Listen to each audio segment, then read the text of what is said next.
ओम नमो भगवते वासुदेवाय। जय श्रीकृष्ण। राधे राधे। বন্ধুরা, বলা হয় যে শ্রীমদ্ ভাগবত গীতা শুধুমাত্র একটি ধর্মের জন্য নয়, এটি পৃথিবীর প্রতিটা মানুষের পড়া এবং বোঝা উচিত, যাতে সে ব্যক্তি তার জীবনের সুখ, শান্তি এবং সাফল্য লাভ করতে পারে। শ্রীমদ্ ভাগবত গীতায় মোট 18টি অধ্যায় রয়েছে এবং এই 18টি অধ্যায়ে শ্লোকের সংখ্যা প্রায় 700, যে শ্লোকগুলি সংস্কৃত ও শুদ্ধ বাংলা ভাষায় লেখা। তাই সবার পক্ষে পড়া ও বোঝা একটু কঠিন হয়ে পড়ে। তাই আজকের এই ভিডিওতে সহজ বাংলায় শ্রীমদ্ ভাগবত গীতার 111টি বাণীর কথা আপনাদের বলবো, যে বাণীগুলি মনুষ্য জীবনের প্রতিটি পদক্ষেপে অতি প্রয়োজনীয়। এই বাণীগুলি শুনলে আপনি শ্রীমদ্ ভাগবত গীতার প্রকৃত অর্থ বুঝতে পারবেন। তবে ভিডিও শুরু করার আগে যারা আমার এই চ্যানেলে নতুন ভিডিও দেখছেন তারা দয়া করে চ্যানেলটিকে সাবস্ক্রাইব করবেন, এবং যদি ভিডিওটি শেষ পর্যন্ত দেখে আপনাদের ভালো লাগে তাহলে অবশ্যই ভিডিওতে একটি লাইক করতে ভুলবেন না। তাহলে চলুন দেরি না করে শুনে নেওয়া যাক শ্রীমদ্ ভাগবত গীতার অতীব প্রয়োজনীয় কিছু কথা। ভগবান শ্রীকৃষ্ণ বলেছেন, যে ব্যক্তির মধ্যে জ্ঞানের অভাব এবং ঈশ্বরে বিশ্বাসের অভাব রয়েছে, সেই ব্যক্তি জীবনে কখনো সুখ ও সাফল্য লাভ করতে পারে না।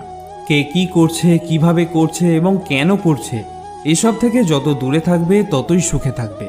একজন বিবেকবান মানুষের যখন আত্মসম্মানে আঘাত লাগে, তখন সেই মানুষটিও সম্পর্কের বন্ধন ছিন্ন করে দেয়। মোহ বা টান তার ওপর অনুভব করো যার ওপর তোমার অধিকার রয়েছে। যার ওপর তোমার অধিকার নেই তার ওপর মোহ বা টান অনুভব করাই উচিত নয়। যারা অন্যের কষ্ট বোঝে, যাদের মমতা আছে, যারা হৃদয় থেকে শুদ্ধ, তারা এই জন্মমৃত্যু চক্র থেকে মুক্ত হয়ে যায়। তাদের আর জন্ম নিতে হয় না। তোমার কর্মই তোমার আসল পরিচয়, কারণ এক নামের তো হাজারো মানুষ থাকতে পারে। যা হবার থাকে তা হয়েই থাকে, আর যা হওয়ার নয় তা কখনোই হয় না। এই দৃঢ়তা যদি তোমার মনেও থাকে তাহলে তোমায় কখনো দুশ্চিন্তা করতে হবে না। কর্ম এমন একটি ফসল যা একজন ব্যক্তিকে যে কোনো পরিস্থিতিতে কাটতেই হয়। তাই সর্বদা ভালো বীজ বপন করো, যাতে ফসলটাও ভালোই হয়। সদা সন্দেহকারী ব্যক্তির প্রসন্নতা পাওয়া না এ জীবনে সম্ভব, আর না অন্য জীবনে। তাই যারা অতিরিক্ত সন্দেহপ্রবণ তাদের খুশি করা বন্ধ করো। বস্তুর সম্পর্কে চিন্তা করে মানুষ তাদের প্রতি আসক্ত হয়ে পড়ে। এই কারণে তাদের মধ্যে কামনা বাসনা তৈরি হয়, এবং কামনা বাসনা বিঘ্নিত হলেই ক্রোধের উৎপত্তি হয়। আর ভগবান বলেন, রিপুদের মধ্যে সবথেকে ভয়ঙ্কর হলো এই ক্রোধ। যদি শারীরিক ও মানসিকভাবে সুস্থ থাকতে চাও তাহলে এই ক্রোধকে বর্জন করতে হবে। মৌন থাকা বা চুপ করে থাকা তার প্রতি আপনার শ্রেষ্ঠ উত্তর, যে আপনার কথার মূল্য দেয় না।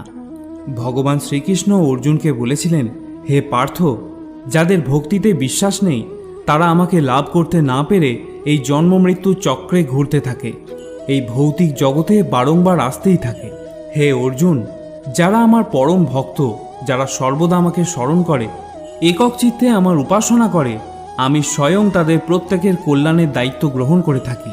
যতটা সম্ভব চুপ করে থাকাই ভালো, কারণ বেশি কথা মানুষকে সবথেকে বেশি অপরাধ করতে বাধ্য করায়। হাজারটা ভালো কাজ করার পরেও যদি তুমি একটা খারাপ কাজ করো তাহলে লোক শুধু তোমার খারাপ কাজটাই দেখবে। তাই লোকে কি বলবে তাতে কর্ণপাত করো না, নিজের কর্ম নিজে করে যাও। তুমি আজ যে কর্ম করছো তার ফল তুমি কাল অবশ্যই পাবে। আর আজ তোমার যা কিছু আছে তা তোমারই দ্বারা করা তোমার অতীতের কর্মের ফল। ভগবান বলেন, তোমার অতীত পরিবর্তন করার ক্ষমতা তো আমার নেই, কিন্তু তুমি যদি চাও তোমার বর্তমানের কর্মের দ্বারা তোমার ভবিষ্যৎ আমি অবশ্যই পরিবর্তন করতে পারবো। হে পার্থ, আমি কারোর ভাগ্য তৈরি করি না, সবাই তাদের ভাগ্য নিজে তৈরি করে। ভালো কর্ম সেটা নয় যার ফল সবসময় ভালো হয়। ভালো কর্ম তো সেটা যার উদ্দেশ্য কখনো খারাপ হয় না, আর ভালো উদ্দেশ্য নিয়ে করা কাজ কখনো বৃথা যায় না। কোনো একটি কাজ করার আগে অবশ্যই চিন্তা করা উচিত, কিন্তু চিন্তা এতটা করা উচিত নয় যাতে ওই কাজটাই নষ্ট হয়ে যায়, কারণ প্রয়োজনের বেশি চিন্তা দুশ্চিন্তায় পরিবর্তন হয়ে যায়। হয় তুমি সময়ের সাথে বদলে যাও, না হলে সময়কে বদলাতে শেখো, কিন্তু ভাগ্যকে কখনো দোষারোপ করো না। যে কোনো পরিস্থিতিতে চলতে শেখো। অন্যের জীবনকে পরিপূর্ণভাবে অনুকরণ করার থেকে নিজের জীবনে অসম্পূর্ণভাবে বেঁচে থাকাও ভালো। এই সংসারে কোনো মানুষই সর্বগুণসম্পন্ন হয় না। তাই কিছু দোষ ত্রুটিকে নজর এড়িয়ে গিয়ে সম্পর্কগুলোকে বজায় রাখার চেষ্টা করো। তোমার কেবল তোমার কর্ম করার ওপরে অধিকার আছে, কিন্তু কর্মের ফলে তুমি অধিকারী নও। না তো তুমি নিজেকে তোমার কর্মের ফলের কারণ